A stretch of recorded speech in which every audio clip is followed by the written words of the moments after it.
இந்த மேட்ச்ல நம்ம என்ன பார்க்க போறோம்னா நம்ம கேம் பிளே கூட நீங்க இந்த மேட்சே பார்க்க மாட்டீங்க. நம்மளோட டீமோட கேம் பிளேவை தான் நீங்க பார்க்க போறீங்க இந்த வீடியோ ஃபுல்லாவே. அவர் அதுல ஒரு போஸ்ட் பிளேயர் வேற நம்ம ஃப்ரெண்டு சொல்லி கூட்டின்னு வந்தா போல. அவரோட கேம் பிளே வீடியோ எத்தனை போட்டே ஆகணும் ப்ரோன்னு சொன்னதுக்காக இந்த வீடியோவே நம்ம மேக் பண்ணிடுறோம். அந்த மாதிரி கேம் பிளே காட்டி எங்களே மரல விட்டார்னா பார்த்துங்க. அதாவது மெயின் போஸ்ட்லேருந்து வரும் இந்த பிளேயரு. சரி ப்ரோ நீங்களாம் டவுன் ஆகிட்டீங்க, இப்போ எங்களை தூக்கி விடு ப்ரோ நாங்கள் அப்படின்னு சொன்னோம். அவர் அதுக்கு என்ன பண்ணுவார்னு மட்டும் நீங்கள் பாருங்க. ஜீப்லாம் எத்தனை போகிற ஸ்டைலே மஜாவாக இருந்துச்சு. அது போஸ்ட் பிளேயர் ஆச்சு. நாங்கள் அப்படியே ஸ்பெட்டில் அவ்வளோ பார்த்துருந்தோம். இன்னும் அடிக்க போகிறாருனே. என் ஃப்ரெண்டு என்ன சொன்னோன்னா நான் இவர் வச்சுருந்தானே கேங் மாஸ்டர் போனேன் சீசனே அப்படின்னா போல.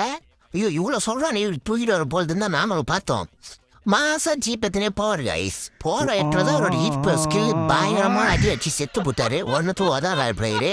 யாரெல்லாம் பிஆர்ல ரேங்க் மைனஸ் பண்ணோம் பிரான்ஸுக்கு போகணும்னு ஆசைப்பட்டீங்கன்னா என் டீம் மட்டும் கான்டெக்ட் பண்ணோம். ஃப்ரீ சர்வீஸ் தான் லைஸ்.